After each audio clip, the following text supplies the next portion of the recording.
राजनांदगांव में गूंजा लोकतंत्र का दर्द। संविधान हत्या दिवस पर जनता का जन आक्रोश। 25 जून 1975 तारीख वही, जख्म अब भी ताज़ा है। राजनांदगांव में आज संविधान हत्या दिवस के रूप में आपातकाल की बरसी मनाई गई। स्कूली बच्चों एवं सफाई कर्मचारी के द्वारा संविधान हत्या दिवस के बरसी पर रैली निकाली गई, जो शहर के विभिन्न मार्गों से होते हुए नगर निगम पहुंची, जहां टाउन हॉल में कार्यक्रम आयोजित किया गया। इस कार्यक्रम में स्कूली बच्चों के अलावा सफाई कर्मचारी और भाजपा पार्षद, विभिन्न संगठनों के कार्यकर्ता जुटे। इसके हाथों में तख्तियां थी, लोकतंत्र की हत्या नहीं सहेंगे। 1975 में तत्कालीन प्रधानमंत्री स्वर्गीय इंदिरा गांधी द्वारा लगाए गए आपातकाल को आज भी लोकतंत्र का काला अध्याय माना जाता है। इस दौरान न केवल विपक्षी नेता को जेल में डाला गया, बल्कि प्रेस की आज़ादी भी छीन ली गई थी।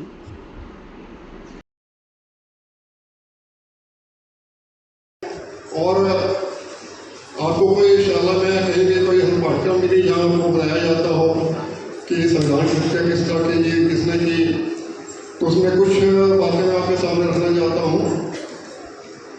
25 जून और 26 जून के दरमियानी जो रात है मध्यरात्रि को आपातकाल सन 1975 में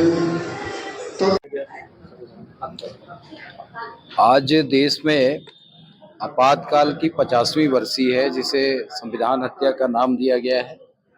और ये नाम जो है बहुत प्रासंगिक है। इस देश में संविधान में जब जब संशोधन हुए हैं, देश के लोगों के हित में हुआ है, देश के हित में हुआ है। पहली बार ऐसा हुआ था 25 जून 1975 को, कुर्सी बचाने के लिए संविधान संशोधन हुआ और आपातकाल जैसे स्थिति पैदा कर दी गई और आपातकाल लगाया गया। संविधान के आर्टिकल 352 में जो बातें लिखी है वो देश के हित के लिए लिखी है। उसका दुरुपयोग करते हुए श्रीमती इंदिरा गांधी जी ने आपातकाल लगाया था और उसका आज 50वीं बरसी है। और इसे हम काला दिवस भी कहते हैं, संविधान हत्या दिवस भी मानते हैं। और इस तरीके से भविष्य में कोई हिम्मत ना कर सके, इसलिए नई पीढ़ी को इस बात का संदेश देना आवश्यक है कि संविधान हमारी आत्मा है और संविधान से छेड़छाड़ करने वाले को आगे बख्शा नहीं जाएगा। पहले भी नहीं बख्शा गया है। 21 महीने के आपातकाल के बाद जब वो इलेक्शन में गई थी तो उनकी पार्टी पूरी तरीके से हार गई थी और खुद भी हार गई थी। तो ये इस देश का लोकतंत्र है और लोकतंत्र को जीवित रखने के लिए हमारी नई पीढ़ी को इन सब चीज़ों का ज्ञान होना बहुत आवश्यक है, ताकि उनसे कभी कोई चूक ना हो सके। प्रधानमंत्री इंदिरा गांधी द्वारा आपातकाल की घोषणा की गई और ये मात्र इसलिए किया गया क्योंकि अपने इलाहाबाद हाई कोर्ट ने उनके चुनावों को एक घोषित कर दिया। तो अपनी कुर्सी बचाने के लिए उन्होंने अलोकतांत्रिक तरीके से पूरे देश को आपातकाल में झोंक दिया, जिसमें पूरी तरह से देश के लोकतांत्रिक अधिकारों का हनन किया गया, संविधान की हत्या की गई।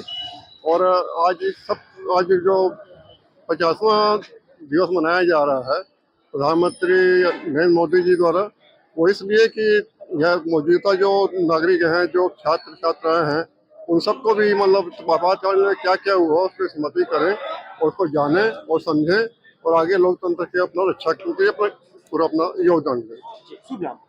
कुलवंत सिंह कक्कड़।